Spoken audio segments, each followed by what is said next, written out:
కొనసాగిస్తా ఉన్నారు. మరి ఆ స్థానంలో ఈరోజు మొన్నటిదాకా ఫైనాన్స్ సెక్రటరీగా ఉన్నటువంటి రామకృష్ణారావు ఐఏఎస్ గారిని తీసుకొని వచ్చి K Ramakrishna Rao IAS Telangana chief సెక్రటరీగా పెట్టాలని ప్రయత్నాలు జరుగుతూ ఉన్నాయి. మరి ఈయన ప్రత్యేకమైన అర్హత ఏంది? ఈయన పేరు ఇంతగానం ఎందుకు చక్కర్లో కొడుతున్నాయి? కారణం ఏంటంటే పాలకులకు అనుసంధానంగా ఉంటాడు, వాళ్ళ అడుగులకు మడుగులో తిత్తగా ఉంటాడు కాబట్టి ఈరోజు ఆయనను పెట్టుకుంటున్నారు. ఆయన గుంటూరు కలెక్టర్గా 2005లో గుంటూరు కలెక్టర్గా పనిచేసినాక నేను ఉన్నత విద్య కోసం అమెరికాకు పోయిండు. అక్కడ MBA 2 సంవత్సరాలు కంప్లీట్ చేసిన తర్వాత మరి ఆయన తిరిగి ఉమ్మడి ఆంధ్రప్రదేశ్కి వచ్చి మరి 2 ప్రైవేట్ కంపెనీల్లో ఉద్యోగం చేసిందన్న సంగతి అందరికి తెలిసిందే. మరి ముఖ్యంగా కంపెనీల పేర్లు, ఆయన చేసిన కంపెనీల 2 పేర్లు, ఒకటేమో హిందూ ప్రాజెక్ట్స్ ప్రైవేట్ లిమిటెడ్, రెండవది రాధా రియల్టీ. ఇది ఎట్లానంటే ఇది violation of all India services conduct rules 1968 ప్రకారం ఈ రూల్స్ కు వ్యతిరేకంగా ఈయన పనిచేసిండు. ఇక్కడ మరి అంటే వ్యాపార సంస్థలలో పెద్ద పెద్ద ఇన్ఫ్రా కంపెనీలతో సంబంధాలు ఏర్పరచుకున్న తర్వాత మరి ఈయన 2013-14 ప్రాంతాలను తిరిగి మళ్ళీ వచ్చి సర్వీసెస్ చేరింది. అంటే 6 సంవత్సరాల తర్వాత. ఒకటి ఏంటంటే 5 సంవత్సరాల కంటే ఎక్కువ లీవులు ఉన్నటువంటి వ్యక్తులను 1968 ఆల్ ఇండియా సర్వీసెస్ రూల్స్ ప్రకారము ఆయనకు పోస్టింగ్లు ఇవ్వద్దు. కానీ ఆయనను తీసుకొని వచ్చి పోస్టింగ్ ఇవ్వడం కాక మళ్ళీ ఇంపార్టెంట్ పోస్టింగ్ ఇచ్చిండ్రు. ఏది? Finance secretary. ఆయన దాదాపు 13-14 బడ్జెట్లు ప్రవేశపెట్టడానికి ఆయన ముఖ్య స్థానంలో ఉన్నాడు. అందులో ఆయన రెవెన్యూ, తెలంగాణ రెవెన్యూ ఎక్కువగా చూపించి, అంటే సంపాదన మన చాలా ఎక్కువ ఉన్నాడు చూపించి, బడ్జెట్ లో ఎక్కువ అంటే ఏది కాగితాల బడ్జెట్, అంకెల గారడి అంటారు చూసినావా? ఆ గారడి వేసిన పెద్ద గారడి మాస్టర్, ఎన్నుకున్న గారడి మాస్టర్ ఎవరంటే మిస్టర్ రామకృష్ణారావు. ఇక ఆయన బిల్లులు ఏ విధంగా పాస్ చేస్తారు? ముఖ్యమంత్రి అయినా కలవచ్చు, కానీ ఈయనను గెలుచుడు చాలా కష్టం. ఎందుకంటే ఈయనకు నేను చాలా టూరిజంల వివిధ ఇరిగేషన్ల వివిధ జరిగిన స్కామ్ల పైన అనేక సార్లు ఈయనకు ఆర్టీఐలు కానీ వివిధ రకాలుగా నేను ఇస్తే దేనికి కూడా ఏ రోజు కూడా దేనికి కూడా స్పందన ఇయ్యలే. అన్నిటికి కూడా ఏదో ఉత్తరం రాసేది, దాన్ని తప్పించుకుని పోయేది. కాబట్టి కంప్లీట్ గా ఈరోజు కమిషన్ల పర్వం, ఈరోజు పెద్ద చర్చ బయటకు వస్తుంది కదా, ఫైనాన్స్ అంటే కమిషన్ అని.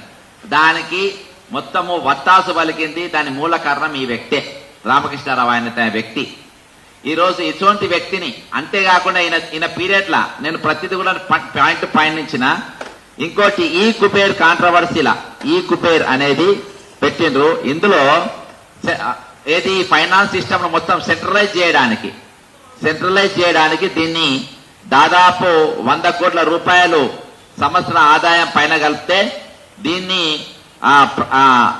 ప్రైవేట్ వాటితో లింక్స్ పెట్టుకొని, ఈయన కుటుంబస్తులు లింక్స్ పెట్టుకొని పెట్టిన అనేది కుబేర్ అనే దానిపైన కూడా, ఈ కుబేర్ అనే దానిపైన పెద్ద అక్రమాలు జరిగింది అనేది ఒకటి ఉన్నది. కాబట్టి ఇన్ని అక్రమాలు, చీఫ్ సెక్రటరీ అంటే ముఖ్యమంత్రి తర్వాత ఉండాల్సినటువంటి వ్యక్తి, చాలా ఇంపార్టెంట్ పొజిషన్ లో ఉన్నటువంటి వ్యక్తి, చాలా సిద్ధాంతపరమైన వ్యక్తి, నీతి నిజాయితీ గల వ్యక్తి లెక్క అటువంటి వ్యక్తిని పెట్టుకుంటే ముందు పోతుంది. కానీ ఇటువంటి వ్యక్తులను, అనేకమైన ఆరోపణలు ఉన్నటువంటి వ్యక్తులను, చిత్తశుద్ధి లేనటువంటి వ్యక్తులను ఈ రోజు పెట్టుకుంటే ఏమంటారంటే, ఈ ప్రభుత్వాన్ని ఏమంటారంటే, రాబోయే కాలంలో తెలంగాణలో ఏ ప్రభుత్వం అంటే బిల్లారంగా ప్రభుత్వం ఉంది అని అంటారు. రేవంత్ రెడ్డి ఓటుకు నోటుకు కోసిన జైలుకు పోయిన వ్యక్తి ముఖ్యమంత్రి, తప్పించుకొని ప్రైవేట్ పనులలో పనిచేసి కమిషన్లకు నాయకులకు వత్తాసు పలికి కమిషన్లో బిల్లులు పాస్ చేసినటువంటి వ్యక్తి, ఇష్టం వచ్చినాక టోకెన్లు సీరియల్ ప్రకారం ఇవ్వకుండా మధ్యలో ఎవరు కమిషన్ వాళ్ళ టోకెన్లు ఇచ్చిన వ్యక్తి ఈయన చీఫ్ సెక్రటరీ. తెలంగాణలో ఉన్నది ప్రజాప్రభుత్వం కాదు, బిల్లారంగాల ప్రభుత్వం అనే పరిస్థితి ఈ రోజు తెలంగాణకు వస్తుంది. మరి ఈ రోజు ఇది ఆత్మగౌరవ ప్రభుత్వం అంటారా, సిద్ధాంతపరమైన ప్రభుత్వం అంటారా, ఇది ప్రజాప్రభుత్వం అంటారా, దీన్ని ఏ ప్రభుత్వం అంటారు అనేది మనం అందరం అర్థం చేసుకోవాలి ఈరోజు. కాబట్టి నేను ఈ నియామకాన్ని పూర్తిగా వ్యతిరేకిస్తున్నా. పౌర సమాజం కూడా ఈరోజు ముక్కున ఏలేసుకునే పరిస్థితి ఉన్నది, మాట్లాడే పరిస్థితి ఉండదు. ఈరోజు కొంతమంది సిన్సియర్ అధికారులు చాలా మంది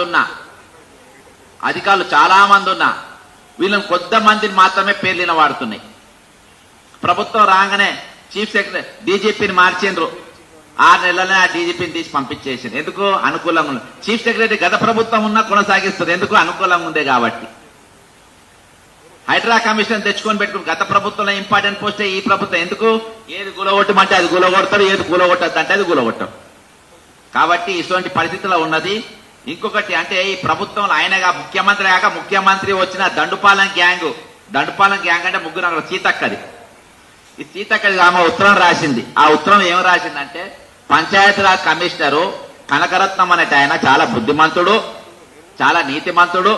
ఈయన రిటైర్మెంట్ అయిన 118 మందిని మీరు తీసేసిండ్రు. ఈయన రిటైర్డ్ మొన్ననే అయిండు. ఈయన ఇంకో 2 ఏళ్ళు ఇయ్యి అంటే ఒక టీచరు ఆమె దూరము హెల్త్ ప్రాబ్లంతో నేను ట్రాన్స్ఫర్ కోసం పెట్టుకుని ఒక ఉత్తరం ఇవ్వమంటే ఆమెకు ఉత్తరం ఇయ్యలే. రిటైర్డ్ అయిన వాళ్ళందరినీ తీసేసిన తర్వాత రిటైర్డ్ అయిన వ్యక్తికి ఈరోజు ఇంకా 2 సంవత్సరాలు ఇవ్వాలని చెప్పేసి ఈ అక్క బాజాబ్తా ఉత్తరం రాసింది. ఇటువంటి వ్యక్తులు వీళ్ళకు దీనికి ఎంకెవరు మద్దతు? వేం నరేందర్ రెడ్డి అనేటోళ్ళు.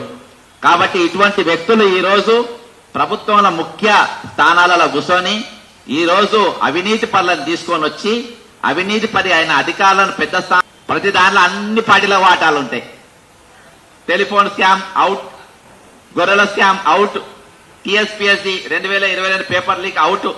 మోహన్ కందాస్ వంటోళ్లను ఒక మంచి అధికారి ఇంకొని మర్చిపోయి ఈఓపీటీల కేసు కూడా ఫైల్ చేసి కూడా కంప్లైంట్ ఇవ్వడం జరిగింది.